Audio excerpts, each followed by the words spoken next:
Panginoon, maraming salamat po sa walang sawang paggabay mo sa akin araw-araw. Salamat sa bawat umagang ipinagkakaloob mo, sa lakas na ibinibigay mo, at sa buhay na patuloy mong iniingatan. Kahit maraming pagsubok at problema ang dumadating, hindi mo ako pinapabayaan at lagi mo akong ginagabayan sa tamang landas. Salamat po sa mga biyayang natatanggap ko, maliit man o malaki, at sa mga taong patuloy mong ginagamit upang magbigay saya at inspirasyon sa aking buhay. Maraming salamat din, Lord, dahil sa kabila ng aking pagkukulang at kahinaan, nananatili kang tapat at mapagmahal. Kapag ako ay nalulungkot, ikaw ang aking sandalan. Kapag ako ay nanghihina, ikaw ang nagbibigay lakas sa akin upang magpatuloy.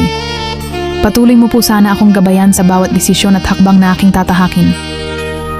Bigyan mo ako ng mabuting puso, malinaw na isip, at pananampalatayang hindi matitinag kahit anong pagsubok ang dumating. Dalangin ko rin po na ingatan mo ang aking pamilya at mga mahal sa buhay.